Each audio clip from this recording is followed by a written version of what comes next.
हर खबर पर होगी आपकी पकड़। डाउनलोड कीजिए एबीपी लाइव ऐप। इस वक्त की बड़ी खबर 12:02।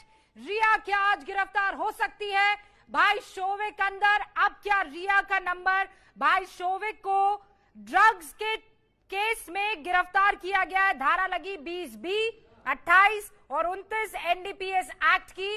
जो दर्शक इस वक्त हमें देख रहे हैं, एबीपी न्यूज को देख रहे हैं, उनको बस ये बता देना चाहती हूं कि सीबीआई नहीं, एनसीबी इस वक्त रिया चक्रवर्ती को अपनी बिल्डिंग, एक्सचेंज बिल्डिंग के तीसरे माले पर लेकर पहुंची है। 20 सवालों की लिस्ट तैयार की गई है। आपको सबसे पहले एबीपी न्यूज ने उन तमाम मैसेजेस के आदान प्रदान का सच बताया था। पूरा काला चिट्ठा रिया चक्रवर्ती, उसके भाई शोविक चक्रवर्ती और दीपेश और वो तमाम ड्रग पेडलर्स के बीच में जो भी बातचीत होती रही, जो भी चैट्स एक्सचेंज होते रहे, वो सब आप तक पहुंचाए। और आज कड़ी पहुंची है उस कंक्लूजन तक जहां रिया घर से निकली, एनसीबी के दफ्तर पहुंची, सवालों की लिस्ट जहां पर तैयार तीसरे माले पर। और अब बड़ा सवाल, जो आखिरी तस्वीर, क्या आज रिया चक्रवर्ती की गिरफ्तारी हो सकती है? ये रिया इस वक्त आपको नजर आ रही है जब वो एनसीबी के दफ्तर पहुंची थी। एनसीबी के दफ्तर पहुंचने से पहले मीडिया कर्मियों के बीच घिरी हुई रिया चक्रवर्ती आपको नजर आ रही है। इसी चीज से लगातार वो बचना चाह रही थी और यही वजह है कि हर बार पूछताछ के बाद, और ये डीआरडीओ गेस्ट हाउस में जब पूछताछ होती थी तब फौरन पहुंचती थी सांता क्रूज पुलिस स्टेशन। लेकिन आज इन्हें एनसीबी ऑफिस पहुंचना था। ड्रग्स केस में आज एनसीबी पूछताछ करने वाली है क्योंकि भाई शोविक की चैट्स और उसके बाद भाई शोविक का रिया चक्रवर्ती अपनी बहन को का नाम लेना बहुत चीजों को जोड़ता है। कड़ी एकदम मजबूती के साथ दूसरी कड़ी या अगली कड़ी से जोड़ता है कि क्या रिया चक्रवर्ती ड्रग्स कंज्यूम कर रही थी, क्या रिया चक्रवर्ती उन तमाम सब्सटेंसेस का इस्तेमाल और सेवन कर रही थी जो इस देश में बैन है। और आज इन्हीं सारी चीजों को लेकर पूछताछ। मनोज मेरे सहयोगी, अजय मेरे सहयोगी और अंकित मेरे सहयोगी, तीनों लगातार डे 1 से वहां जहां जहां एक्शन होता है ग्राउंड जीरो पर मौजूद होते हैं। मनोज, मैं आपसे जानना चाहती हूं, आज किसी के मन में अगर कोई सवाल होगा तो वो ये कि क्या रिया चक्रवर्ती गिरफ्तार हो सकती है?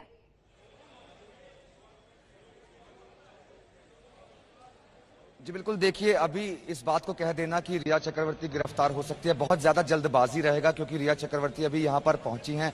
अभी एनसीबी के जो ऑफिसर्स हैं जैसे केपीएस मल्होत्रा हैं और समीर वानखेड़े हैं, वो अभी नहीं पहुंचे हैं यहाँ पर। समीर वानखेड़े अभी अभी दीपेश सावंत को लेकर कोर्ट में गए हैं, वहां पर उसकी रिमांड की मांग करेंगे और उसके बाद उसको वापस यहाँ पर लेकर के आएंगे अगर रिमांड मिल जाती है तो। उसके बाद हालांकि जो महिला अधिकारियों की टीम है वो ऊपर मौजूद है बाकायदा। वो रिया चक्रवर्ती के आने से पहले ही जो एनसीबी की महिला अधिकारी है वो यहाँ पर पहले से ही पहुंच गई थी। जैसा कि मैंने दर्शकों को पहले भी बताया था कि बाकायदा उनका रजिस्टर में जो टाइम है वो नोट किया गया है कि किस टाइम रिया चक्रवर्ती यहाँ पर पहुंची है। उसके बाद बाकायदा उनके साइन करवाए गए हैं और उनको उस कमरे में बैठा दिया गया है जिस कमरे के अंदर रिया चक्रवर्ती से पूछताछ होनी है। महिला अधिकारी अभी वहां पर मौजूद हैं और इंतजार किया जा रहा है केपीएस मल्होत्रा और समीर वानखेड़े का, वो वहां पर पहुंचेंगे पूरी केस डायरी लेकर। और जो सवालों की एक लंबी फहरिस्त है जो लगातार एबीपी न्यूज भी अपने दर्शकों को दिखा रहा है, उनमें से वो सवाल तमाम पूछे जाएंगे कि आखिरकार क्या रिया चक्रवर्ती ड्रग्स लेती थी, क्या सुशांत को ड्रग्स दिए जाते थे। जिस तरीके से अभी हमने थोड़ी देर पहले ही खुलासा किया था, 20 सवालों की अभी 12:06 हो रहे हैं। चलिए लगभग मान लीजिए 12 बज रहे हैं। कितनी लंबी ये पूछताछ हो सकती है?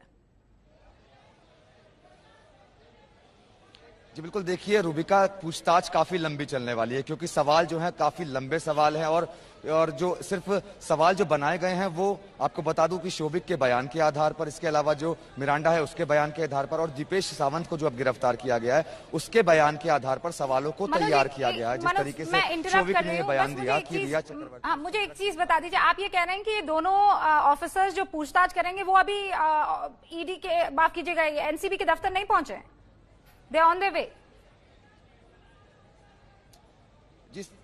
समीर वानखेड़े जो है एनसीबी के दफ्तर में मौजूद थे, लेकिन क्योंकि दीपेश सावंत को पेश करना था तो खुद समीर वानखेड़े दीपेश सावंत को लेकर के कोर्ट में गए हैं। और जो केपीएस मल्होत्रा है वो थोड़ी ही देर में यहाँ पर पहुंचने वाले हैं। जो महिला अधिकारी हैं वो यहाँ पर पहुंच चुकी हैं। तो जब कोर्ट से दीपेश सावंत को लेकर के आ जाएंगे रिमांड पर, और उसको रिमांड की जब मांग करेंगे और अगर रिमांड मिल जाती है तो कुल मिलाकर मनोज अभी तक पूछताछ शुरू नहीं हुई है, लेकिन तीसरी मंजिल पर पहुंच चुकी है रिया चक्रवर्ती, क्योंकि दोनों ऑफिसर जिनको पूछताछ करनी है उनमें से एक तो कोर्ट पहुंचे हैं और दूसरा अभी पहुंच नहीं पाए। और ये देखिए लंबी चौड़ी फौज इस वक्त आपको स्क्रीन पर नजर आ रही थी। ये तमाम हमारे रिपोर्टर्स हैं जो आपको पल पल की अपडेट पहुंचाने वाले हैं। फिर बता रही हूं, कोई झूठ नहीं, कोई एजेंडा नहीं, कोई प्रोपेगेंडा नहीं। जो खबर इस वक्त हो रही है, जो एक्शन इस वक्त हो रहा है, एबीपी न्यूज बहुत जिम्मेदारी के साथ उसी एक्शन को, उसी खबर को आप तक पहुंचाएगा। वो लिस्ट 20 सवालों की हमारे पास तैयार है, लेकिन अंकित भी मौजूद है। अंकित, आपने तो पूरा फॉलो किया था जिस चीज से लगातार रिया चक्रवर्ती बच रही थी कि सवालों से मुझे घेरा ना जाए, और सवाल किसके? मीडिया कर्मियों के। आज उन्हीं मीडिया कर्मियों के बीच से होती हुई उस जगह पहुंची है जहां दोबारा उनसे 20 सवाल पूछे जाने वाले हैं। रूबिका, 20 सवाल तो हम दिखा ही रहे हैं, लेकिन यकीन मानिए सवालों का सिलसिला यहां पर नहीं रुकेगा। इससे और ज्यादा जो उनके जवाबों के आधार पर सवाल तैयार होंगे वो भी पूछे जाएंगे, और रिया को यह बखूबी पता है। और जिस बात का आपने जिक्र किया ना, रिया चक्रवर्ती ये चाह रही थी कि उनको सुरक्षा दी जाए, वो सवालों से बची रहे, तो वो तो ऐसा तो मुमकिन नहीं है। हालांकि एबीपी न्यूज एक जिम्मेदार चैनल है, लिहाजा जबरदस्ती हम जो है, जैसे हमने ये भी देखा रास्ते में कई लोगों ने जबरदस्ती उनकी जो है कार से उनसे सवाल पूछने की कोशिश की है। एबीपी न्यूज वो भी नहीं करता है, सवाल पूछना चाहता है लेकिन एक जिम्मेदारी के साथ में। लिहाजा एबीपी न्यूज लगातार रिया से जो कोशिश कर रहा था कि वो हमारे सवालों को जवाब दे। रिया के जो वकील है सतीश मानिशिंदे, उन्होंने वो बकायदा मैसेज करके और क्लैरिटी बता रहे हैं। वो क्या कह रहे हैं मैं पढ़ के आपको सुनाती हूँ। वो कह रहे हैं रिया चक्रवर्ती गिरफ्तारी के लिए तैयार है, ये तो विछंट हो रहा है और उस चीज के लिए विछंट हो रहा है जो उन्होंने की नहीं। फिर उसके बाद एक डायलॉग आता है, सतीश मानिशिंदे ने लिखा है, वो कह रहे हैं if loving someone is a crime she will face the consequences of love. ये ऐसा लग रहा है कोई फिल्मी डायलॉग है कि अगर प्यार करना गुनाह है, अपराध है, तो फिर मैं अपराधी हूं। फिर वो लिख रहे हैं कि रिया चक्रवर्ती ने एंटिसिपेटरी बेल के लिए किसी भी केस में, जो खासकर मुंबई पुलिस, माफ कीजिएगा पहले बिहार पुलिस के पास थी, अब सीबीआई, ईडी और एनसीबी के पास है, उसे लेकर उन्होंने कोर्ट का रुख नहीं किया है। यानी रिया चक्रवर्ती के वकील, रिया चक्रवर्ती का परिवार ये अच्छे से जानता है कि वो बुरी तरह फंस गई हैं। अब निश्चित तौर पर रूबिका, और ये जो जिस तरीके का बयान आया ना, एंटीसिपेटरी बेल हमने कहीं नहीं फाइल की है, उसकी वजह क्या है? कानूनी तौर पर यह बताना जरूरी है कि उसकी वजह साफ तौर पर यह है कि एक तो पहली चीज, रिया को खुद और उनके वकील को पता था कि वो फंसेंगी और उनको जो है हिरासत में लिया जा सकता है, पूछताछ की जा सकती है। इस वजह से अगर एंटीसिपेटरी बेल वो फाइल भी करते तो उनकी रिजेक्ट हो जाती तो उनका जो है एक कंडक्ट के ऊपर सवाल उठता कि देखिए ये तो पहले ही कोर्ट पहुंचने लगे थे, अब नहीं फाइल की, उसका क्या उनको फायदा मिल सकता है? ये मैं आगे की बात बता रहा हूं। वो उनको फायदा ये मिल सकता है कि जब मान लीजिए कि एक बार एनसीबी की पूछताछ पूरी होती है, पहले एक तस्वीर दिखाऊंगा। यहाँ पर महिला पुलिस कर्मियों को बुलाया गया है और गेट पर खड़ा किया जा रहा है कि जिससे कि कोई अंदर ना जा पाए, कोई अंदर ना जा पाए, कोई बाहर ना जा पाए।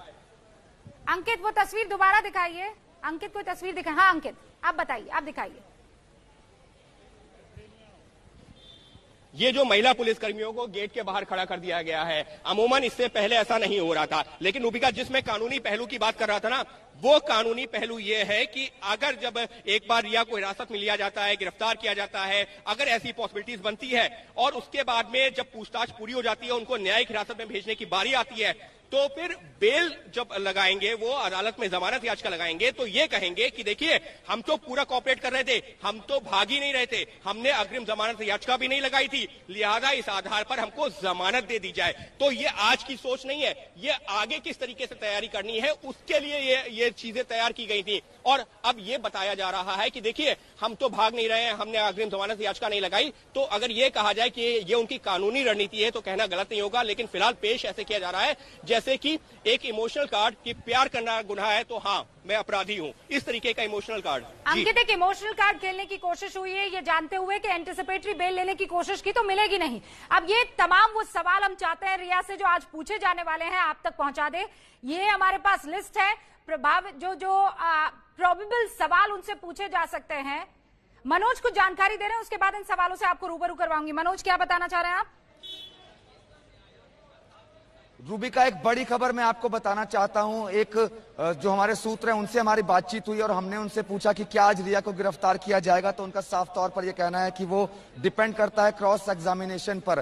क्रॉस एग्जामिनेशन में अगर एनसीबी की टीम को लगता है कि रिया को गिरफ्तार करना चाहिए तो उनको गिरफ्तार किया जाएगा। और उसके अलावा उनका कहना है कि अभी कोई डिसीजन गिरफ्तारी का नहीं लिया गया है और इसके अलावा जो इंटेरोगेशन होगी उसके बाद यह साफ हो पाएगा कि रिया को गिरफ्तार करना है या फिर नहीं करना है। लेकिन सबसे बड़ी बात जो इस वक्त एबीपी न्यूज आपको बता रहा है वो ये कि वो क्रॉस एग्जामिनेशन पर डिपेंड करता है। जितने जो आरोपी अंदर मौजूद हैं उनसे पूछताछ की जाएगी और उनसे पूछताछ के बाद अगर एनसीबी की टीम को लगेगा कि रिया को गिरफ्तार करना है तभी रिया चक्रवर्ती को गिरफ्तार किया जाएगा। ओके मनोज, अब ये बताइए क्रॉस एग्जामिनेशन के लिए रिया चक्रवर्ती को किन किन के सामने बिठाया जाएगा? जी बिल्कुल, देखिए मैं आपको बताना चाहूंगा सबसे पहले रिया चक्रवर्ती को शौविक चक्रवर्ती जो उनके भाई हैं उसके सामने बैठाया जाएगा, क्योंकि शौविक चक्रवर्ती ने अपने इंटेरोगेशन में ये बात साफ की है कि रिया चक्रवर्ती उससे ड्रग्स मंगवाती थी। इतना ही नहीं, शौविक ने यह भी बताया कि जो पैसा था वो रिया सुशांत के अकाउंट से निकाल कर देती थी। इसके अलावा यही बात मिरांडा ने भी कही है। और एक बात और जो हमने कल अपने दर्शकों को बताई थी कि तीनों सुशांत, रिया और शौविक एक साथ बैठकर ड्रग्स लेते थे, ये बात भी साफ हुई है। ये भी हमारे सूत्रों ने जानकारी दी थी। इतना ही नहीं, मैं आपको बता दूं कि दीपेश सावंत को गिरफ्तार किया गया है, उसको भी एनसीबी रिमांड पर लेने की कोशिश करेगी और उसको भी आमने सामने बैठाकर पूछताछ की जाएगी। और हो सकता है कि मनोज जी बिल्कुल, दीपेश सावंत को कोर्ट में पेश किया गया है और एनसीबी के जो सीनियर अधिकारी हैं समीर, वो खुद वहां पर पहुंचे हैं और रिमांड की जो है वो मांग की जाएगी। और रिमांड की मांग करने के बाद अगर रिमांड मिल जाती है तो दीपेश सावंत को भी यहां पर लाया जाएगा और एक एक करके बारी बारी से मनोज, इन केस अगर रिमांड नहीं मिलती है कोर्ट की तरफ से दीपेश सावंत को एनसीबी की, तो फिर क्या होगा? उसके बाद ये क्रॉस एग्जामिनेशन हो पाएगा कि नहीं हो पाएगा? जी देखिए, अगर रिमांड नहीं मिलती है तो भी उसके बावजूद पूछताछ के लिए तो दीपेश सावंत को रोका जा सकता है। उसके बाद भी पूछताछ दीपेश सावंत से की जा सकती है। अगर रिमांड नहीं मिलती है तो दीपेश सावंत हो सकता है कि अपनी बेल की एप्लीकेशन लगाए, जैसा कि पहले भी इस मामले में ये हुआ है कि जो पहले वाले आरोपी थे, यानी कि मैं अब्बास की बात कर रहा हूँ, करण की बात कर रहा हूँ, उनकी सेम डे बेल हो गई थी। बेल होने के बावजूद भी उनको पूछताछ के लिए लगातार बुलाया गया है। तो अगर ऐसा उनको लगेगा कि दीपेश सावंत की बेल हो जाती है तो फिर दीपेश सावंत को भी पूछताछ के लिए यहाँ पर बुलाया जा सकता है। और शौविक के सामने रिया को बिठाया जाएगा, दोनों भाई बहन को आमने सामने बिठाया जाएगा एनसीपी अधिकारियों की तरफ से। फिर उसके बाद दूसरे नंबर पर ये दीपेश सावंत को बिठाया जाएगा। और किसी के साथ आमने सामने ये सवाल जवाब हो सकते हैं? जी दूसरे नंबर पर मिरांडा होगा। मिरांडा इस वजह से होगा क्योंकि शोभित मिरांडा के जरिए जो है ड्रग्स मंगवाता था, ये बात भी इन्वेस्टिगेशन में साफ हो गई है। तो दूसरे नंबर पर मिरांडा होगा और तीसरे नंबर पर होगा दीपेश सावंत। तो पहले नंबर पर होगा शोभिक, दूसरे नंबर पर मिरांडा और तीसरे नंबर पर होगा दीपेश सावंत। तो पहले शोभिक के सामने आमने सामने बैठा। मनोज, एक और चीज मैं चाहती हूँ कि जो दर्शक इस वक्त एबीपी न्यूज देख रहे हैं उनको क्लैरिटी हो जाए कि आज ये तीसरे माले पर जो रिया चक्रवर्ती पहुंची है वहां होने क्या वाला है। आपने कहा वो ऊपर पहुंच चुकी है, तीसरे माले पर इंतजार कर रही है, लेकिन अभी जो दोनों पुलिस अधिकारी हैं, एक तो समीर है जो पहुंचे हैं वहां कोर्ट बेल लेने के लिए, माफ कीजिएगा इसकी रिमांड लेने के लिए दीपेश सावंत की, वो वहां पहुंचेंगे। एक और अधिकारी वहां पहुंचेंगे। 2 पुलिस अधिकारी पहले 20 सवालों की बौछार करेंगे रिया चक्रवर्ती पर, उसके बाद आमने सामने बिठाया जाएगा। मैं चाहती हूं आप सिलसिलेवार तरीके से बता दें कि अभी होने क्या वाला है। उसके बाद अंकित मैं आपका रुख करूंगी, मुझे पता है आपके पास एक जानकारी है। मनोज, देखिए सबसे पहले मैं अपने दर्शकों को यह बताना चाहूंगा कि ऊपर आखिरकार है कौन कौन। ऊपर मैं आपको बता दूं, जैद विलात्रा ऊपर है, इसके अलावा बासित परिहार ऊपर है, शोभिक चक्रवर्ती ऊपर मौजूद है और उसके अलावा जो है आपका सैमुअल मिरांडा ऊपर मौजूद है। ये 4 लोग अभी ऊपर मौजूद हैं और अब रिया चक्रवर्ती भी ऊपर मौजूद है। रिया चक्रवर्ती उस रजिस्टर में साइन कर चुकी है जिसमें टाइम लिखना होता है, यानी कि वो एक नॉर्मल प्रोसीजर है उसका इन्वेस्टिगेशन का, उन्होंने अपना टाइम नोट किया है कि वो इतने बजे यहाँ पर पहुंची है, उस रजिस्टर पर रिया चक्रवर्ती साइन कर चुकी हैं। एक कमरे में रिया चक्रवर्ती को इस वक्त बैठाया गया है और उस कमरे के अंदर 2 महिला जो एनसीबी के अधिकारी हैं वो मौजूद हैं। इसके बाद अभी यहाँ पर जो समीर वानखेड़े हैं वो कोर्ट गए हुए हैं, वो पहुंचेंगे और केपीएस मल्होत्रा जो दिल्ली से यहाँ पर आए हुए हैं, डिप्टी डायरेक्टर हैं एनसीबी के, वो यहाँ पर पहुंचेंगे और जो सवालों की एक लिस्ट तैयार की गई है, हालांकि लिस्ट जो है वो काफी लंबी लिस्ट है, लेकिन एबीपी न्यूज के पास वो 20 महत्वपूर्ण सवाल हैं जो रिया से पूछे जाएंगे। उन सवालों की बौछार रिया से की जाएगी। इस मामले में सामने आया है, लगातार देखा गया है कि रिया ड्रग्स को लेकर लगातार झूठ बोलती रही है, लेकिन चैट सामने आने के बाद रिया की मुश्किलें बहुत ज्यादा बढ़ने वाली है, क्योंकि रिया की जो चैट है वो शोविक के साथ सामने आई थी और उसमें बाकायदा ड्रग्स की बातें की जा रही थी। उसके बाद जब शोविक से पूछताछ हुई तो उसने ये खुलासा किया कि रिया उससे ड्रग्स मंगवाती थी। जी मनोज, बहुत बहुत शुक्रिया सारी चीज बिल्कुल क्लैरिटी के साथ दर्शकों को बता देने के लिए। आपको ये जानकारी कहीं और नहीं मिलेगी, बिल्कुल सिलसिलेवार तरीके से मनोज ने बता दिया कि ये जो तस्वीर आपको रिया की दिख रही है ये कुछ मिनटों पहले की दिख रही है। अब रिया पहुंच चुकी है ऊपर 3री मंजिल पर एनसीबी के, और वहां वो अकेली मौजूद नहीं है, हालांकि एक कमरे में उनको अभी बैठाया गया है, लेकिन इस वक्त वहां 3री मंजिल पर जैद मौजूद है, ड्रग पेडलर, बासित मौजूद है, ड्रग से ताल्लुक रखने वाला, शोविक मौजूद है, जिन्होंने सारी कड़ियां जोड़ी। शोविक रिया चक्रवर्ती का भाई, जिसने ये बताया कि हाँ रिया जो है मुझसे ड्रग्स मंगाया करती थी। शोविक ही है जिसने बताया कि रिया पैसे किसी और के अकाउंट से नहीं, सुशांत सिंह राजपूत के अकाउंट से लेती थी। ये शोविक ही है जिसने बताया कि हम तीनों मिलकर बैठकर ड्रग्स लिया करते थे, और उसमें सुशांत सिंह राजपूत का भी नाम है, बहन रिया चक्रवर्ती का भी शोविक ने नाम लिया और खुद का भी जिक्र किया। सैमुअल मिरांडा जो ड्रग्स लाया करता था, याद कीजिए एबीपी न्यूज ने आपको बताया था, सैमुअल मिरांडा है जिसने लिखा था एक मैसेज में कि अब स्टफ जो है खत्म होने वाला है, और रिया चक्रवर्ती से कहा था कि जानकारी देना जरूरी है। ये स्टफ का मतलब ये था कि वो बड है या वीड है या हैश है या एमडीएमए है, इन सारी चीजों को ये स्टफ कहा करते थे।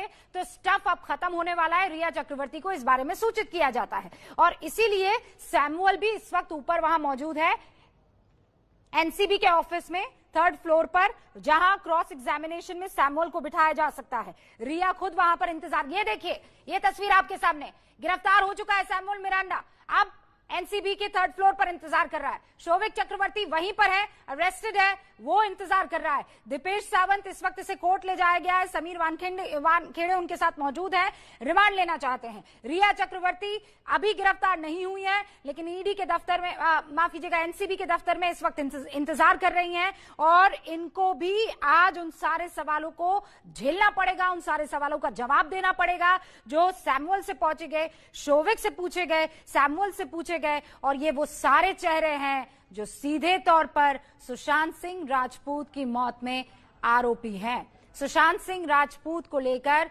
वो जो पूरा दायरा बढ़ता चला जा रहा है, उसका शिकंजा अब आखिरकार रिया चक्रवर्ती पर, लेकिन वाया एनसीबी।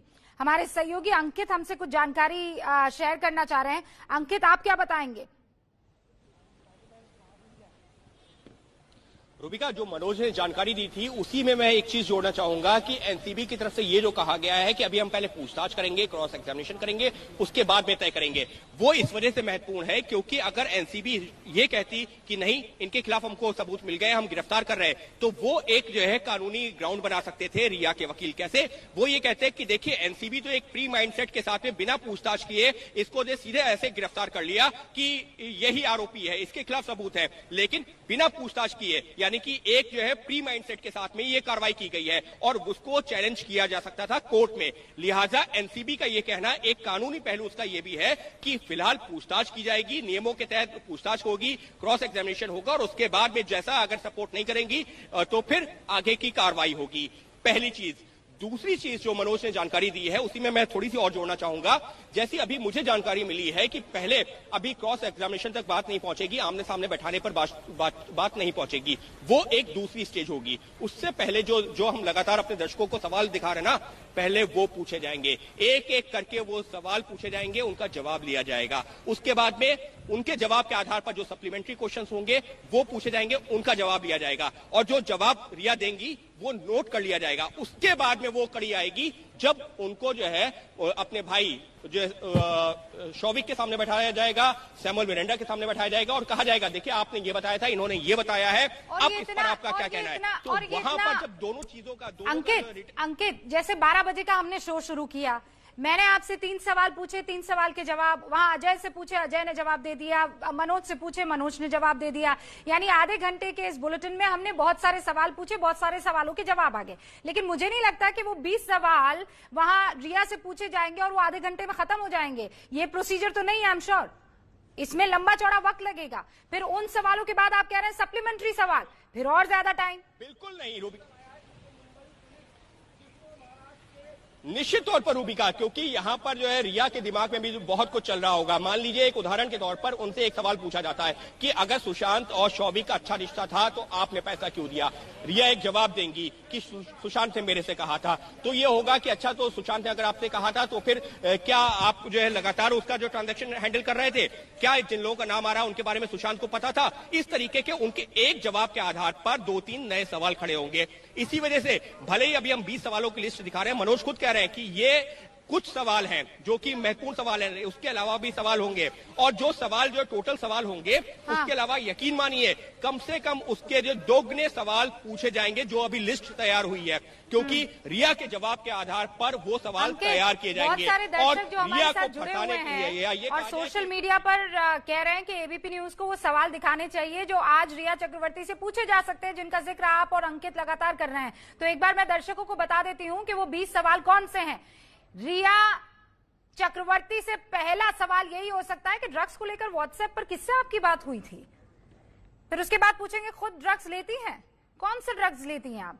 लेकिन फिर कह रही हूं इस बीच बहुत सारे सप्लीमेंट्री सवाल होंगे, किसके लिए और किसके जरिए आप ड्रग्स मंगवाती थी। ये तीसरा सवाल, पैसों का भुगतान कैसे होता था, कैसे किया जाता था, क्योंकि शौविक ने किसकी तरफ इशारा किया है, रिया इस्तेमाल करती थी सुशांत सिंह राजपूत के अकाउंट्स का। 15 मार्च को शौविक से किसके लिए बड की डिमांड की गई थी, ये रिया से पूछा जाएगा। चैट में किसका जिक्र है जो दिन में 4 सिगरेट पीता है, कौन है वो जिसके बारे में आप कह रही हैं कि 4 सिगरेट्स। जीवन में पहली बार कब और किस ड्रग का आपने सेवन किया था, ये वो सवाल मोटा मोटी। और इस बीच बहुत से दूसरे सप्लीमेंट्री सवाल, आपका भाई आपके कहने पर ड्रग्स लाता था क्या, क्योंकि शौविक ने यह आरोप लगाया है। आपको कब पता चला कि सुशांत ड्रग्स लेते हैं, क्योंकि रिया क्या कह रही थी कि सुशांत लेते थे, मैंने कभी किसी तरह की कोई ड्रग्स नहीं ली। सुशांत ड्रग्स लेते थे तो आपने सुशांत को रोका क्यों नहीं। ये वो सारे सवाल है जो रिया चक्रवर्ती से एनसीबी के 2 अधिकारी केपीएस मल्होत्रा और समीर वानखेड़े पूछने वाले हैं। क्यों शौविक के जरिए सुशांत के लिए आप ड्रग्स मंगवाती थी, क्या सुशांत खुद भी किसी से ड्रग्स मंगवाया करते थे, और अगर हां तो वो लोग कौन थे। सुशांत ड्रग्स लेते थे तो कौन सप्लाई करता था उनको ड्रग्स, और फिर आप देखिए पूरा का पूरा वेब सामने होगा। आज तक कौन सी ड्रग्स और किसके जरिए आपने वो ड्रग्स खरीदी है। नार्कोटिक्स कंट्रोल ब्यूरो के अधिकारियों की तरफ से ये सवाल दागे जाएंगे, आप भी शौविक की तरह ड्रग्स से पैसे कमा रही थी क्या, ड्रग्स खरीदने के लिए किसके पैसे का इस्तेमाल किया आपने अब तक। रिया चक्रवर्ती के लिए आज का दिन बहुत भारी, आज इन सवालों का जवाब देना होगा। बॉलीवुड की पार्टियों में ड्रग्स की सप्लाई कौन करता है, आप किस पार्टी का हिस्सा थी, शौविक के जरिए कौन सी ड्रग्स कितनी बार आपने मंगवाई थी, ये रिया चक्रवर्ती को जवाब देना होगा। क्या सैमुअल मिरांडा सीधे कभी ड्रग्स आपने उससे मंगवाया है। रोशन बिंदर सुशांत की दोस्त हमारे साथ जुड़ गई है। रोशन बहुत बहुत स्वागत है आपका।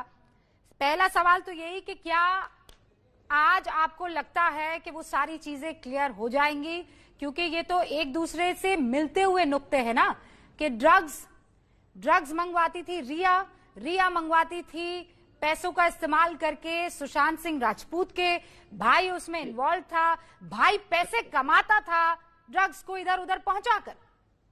जी देखिए, ये बात तो बहुत, ये जो इस वक्त इन्वेस्टिगेशन जिस तरह से आगे बढ़ रहा है, which we are so happy about it. धीरे धीरे कड़ियां जुड़ रही है और धीरे धीरे ये सारी बातें उनकी ही अपनी कही हुई बातें झूठी साबित हो रही है। उनका ये कहना रिया का इंटरव्यू में कि मैंने तो कभी ड्रग लिया ही नहीं, मेरा तो कोई लेना देना नहीं है, ये तो सुशांत करते थे, जो कि जितना बड़ा झूठ था। और आज वो चीज के उसके अपने घर में उसका अपना भाई लेता है। हाउ स्लोली शी सेड कि मेरा भाई बहुत खरीदता सुशांत के, तो इसने ड्रग्स के जरिए अपने भाई को यकीनन सुशांत के करीब लाया होगा। और किस तरह से, ऐसा नहीं है कि उसका भाई सुशांत के करीब नहीं था, बिल्कुल था, उसने खुद इस बात का इकरार किया है अपने इंटरव्यू में। तो यकीनन ये दोनों भाई बहन मिलकर सुशांत को ड्रग्स दिया करते थे।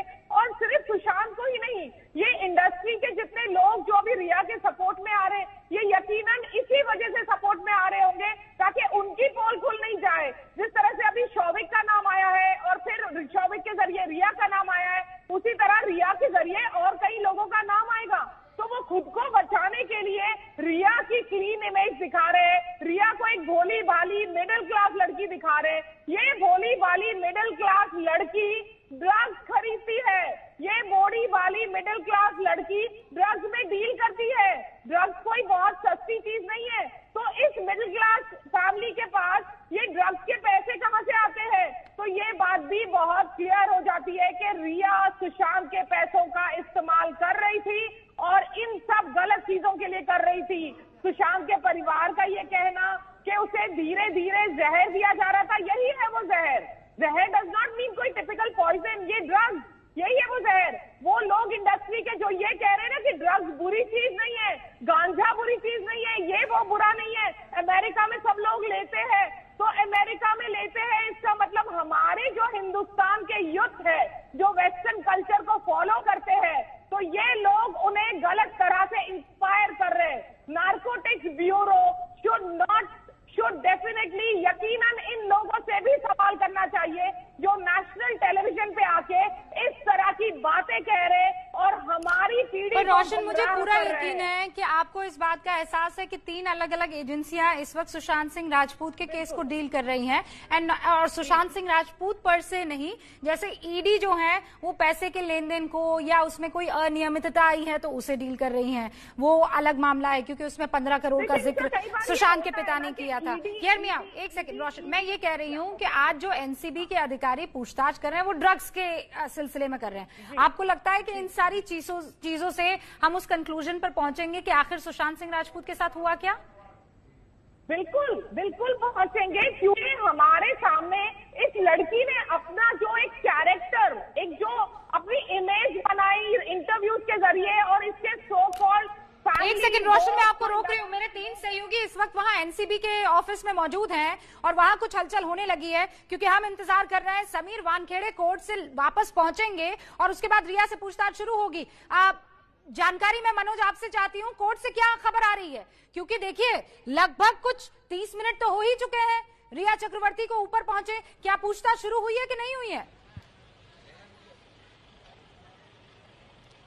जी देखिए, अभी पूछताछ शुरू नहीं हुई है। उसकी वजह यही है कि समीर वानखेड़े और केपीएस मल्होत्रा अभी यहां पर नहीं पहुंचे हैं और क्योंकि आज संडे है और आज संडे होने की वजह से सिर्फ ड्यूटी मजिस्ट्रेट के सामने पेश किया जाएगा। हो सकता है इस वजह से देरी हो रही है समीर वानखेड़े को और इसी वजह से वो यहां नहीं पहुंच पा रहे हैं। उनके आने के बाद ही सवाल जवाब का सिलसिला शुरू होगा। अभी तक कोई पूछताछ नहीं हुई है। रिया चक्रवर्ती 3rd फ्लोर पर एक कमरे के अंदर बैठी हुई है और उस कमरे के अंदर मुझे एक बात बताइए, जब रिया चक्रवर्ती को पूछताछ करवाने के लिए बुलाया गया था, 34 मिनट हो गए हैं, तो समीर वानखेड़े क्यों गए हैं दीपेश के साथ? क्योंकि उन्हीं को असाइन किया गया है ना कि रिया से पूछताछ करनी है।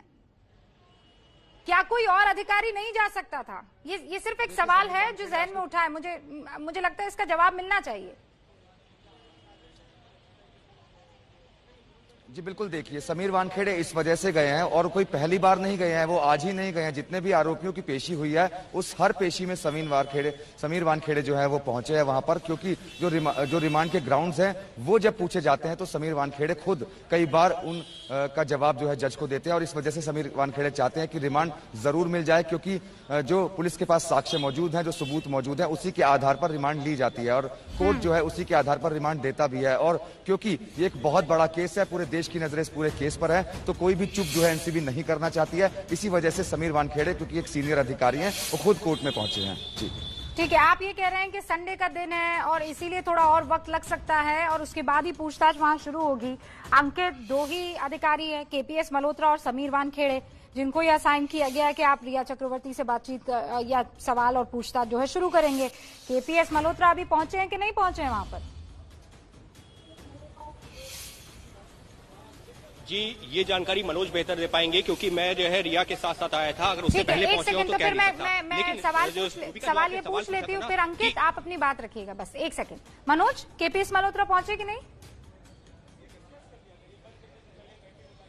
जी, अभी तक केपीएस मल्होत्रा नहीं पहुंचे हैं और हो सकता है वो किसी काम में बिजी हो या शायद क्योंकि एनसीबी का एक ऑफिस यहां पर भी है और एक मीटिंग जो पॉइंट है वो कहीं और पर है, वहां पर उनकी मीटिंग्स होती हैं इस पूरे केस को लेकर के। मीडिया होने की वजह से यहां पर वो जब नीचे उतरते हैं तो उनको लोग घेर लेते हैं, इसीलिए वो अपनी पूरी तैयारी के साथ आना चाहते हैं और वो तैयारी उनकी की जा रही है और हो सकता है कि दोनों अधिकारी एक साथ यहाँ पर पहुंचे और उनके आने के बाद ही पूछताछ का जो सिलसिला है वो शुरू हो पाएगा। और इंतजार इसी बात का किया जा रहा है कि आखिरकार दोनों अधिकारी कब यहां पर पहुंचेंगे और कब जो रिया है उससे सवाल जवाब का सिलसिला शुरू होगा। ओके, अंकित आप बताइए।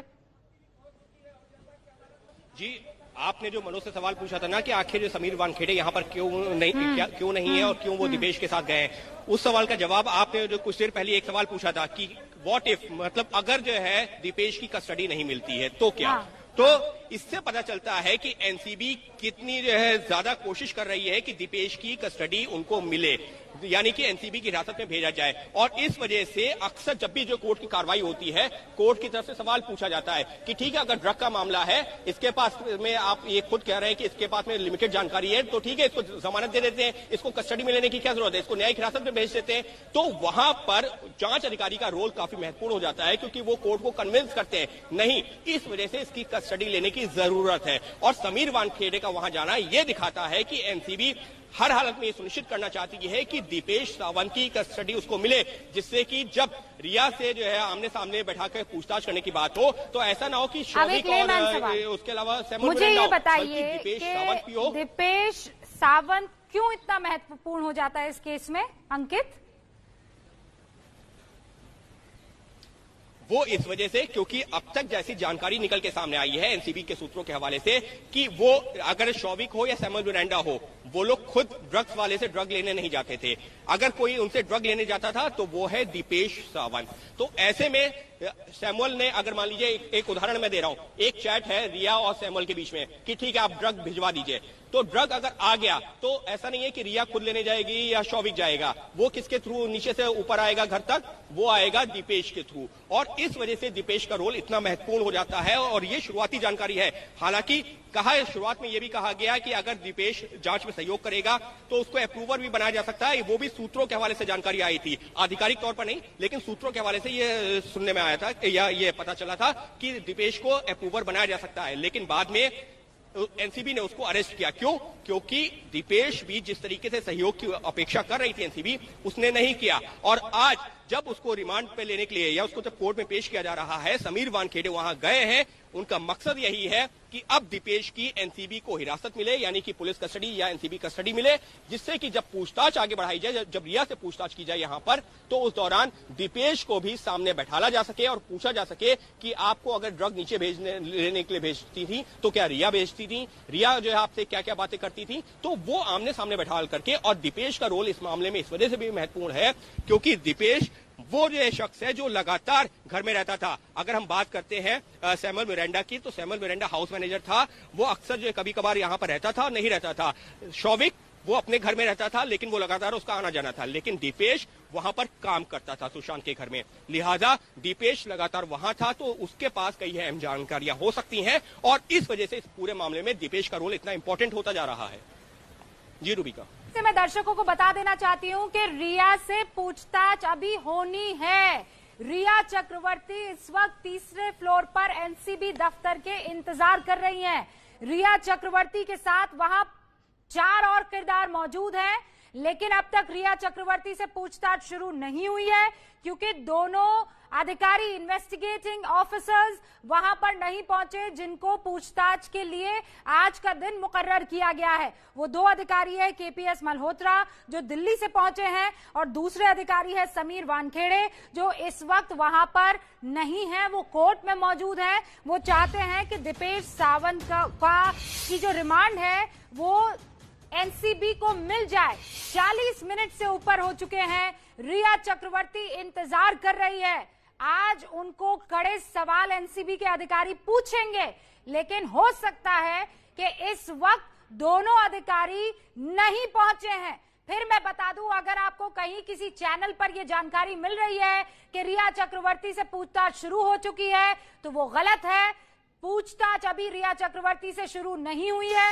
हो सकता है कि कुछ फॉर्मेलिटीज इस वक्त रिया चक्रवर्ती से करवाई जा रही हो, रजिस्टर में सिग्नेचर्स उनके लिए जा रहे हो, उनको इंतजार करवाया जा रहा हो, लेकिन अभी दोनों अधिकारी केपीएस मल्होत्रा और समीर वानखेड़े एनसीबी के बिल्डिंग में मौजूद नहीं है।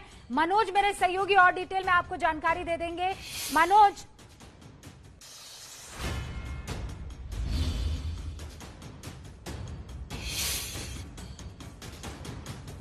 मनोज, पहले आप ये बता दीजिए कि दोनों अधिकारी इस वक्त वहां पर मौजूद है कि नहीं, और उसके बाद किला कोर्ट जहां पर समीर वानखेड़े पहुंचे हैं दीपेश सावंत को लेकर, वहां मेरे सहयोगी मृत्युंजय मौजूद है। वो एकदम क्लैरिटी के साथ आपको बता देंगे कि उनमें से एक अधिकारी केपीएस और समीर में से एक अधिकारी तो वहां पर मौजूद है। मृत्युंजय, सुन सकते हैं मुझे? जी बिल्कुल, आपकी आवाज आ रही है। मैं इस वक्त किला कोर्ट पर हूँ, एस्प्लेनेड कोर्ट, और आपको यहाँ पे तस्वीरें दिखा दूं। दीपेश सावंत को लेकर यहाँ पे टीम थोड़ी देर में निकलेगी, क्योंकि लगभग सुनवाई पूरी हो चुकी है और थोड़ी देर में जानकारी आ जाएगी कि क्या एनसीबी रिमांड दीपेश सावंत की मिली है या नहीं और कब तक की मिली है। लेकिन आप देखिए, वो आप सफेद गाड़ी जो हम तस्वीरों में दिखा रहे हैं वही केपीएस मल्होत्रा की गाड़ी है, और जो जिस अधिकारी का आप जिक्र कर रही है वो इस वक्त यहाँ किला कोर्ट में मौजूद है। वो जो सफेद रंग की गाड़ी आपको तस्वीरों में दिख रही है इस वक्त, ये उन्हीं की कार है जो कि किला कोर्ट के प्रीमाइसेस में लगाई गई है, जहां से दीपेश सावंत निकल कर आएगा। उसी के थोड़ा सा आगे एक इको कार आपको नजर आएगी जिसमें आरोपी दीपेश सावंत को लाया गया था, और इसी कार में उसे वापस निकाला जाएगा। जो हमें जानकारी मिल रही है, आज आपको बता दें एक बड़ा अपडेट कि आज कोर्ट में मीडिया कर्मियों को अलाउ नहीं किया गया है। ऐसे पर जो मीडिया कर्मी है वो कोर्ट के अंदर नहीं है, सिर्फ जो सीमित लोग हैं वही लोग कोर्ट के अंदर दाखिल हुए।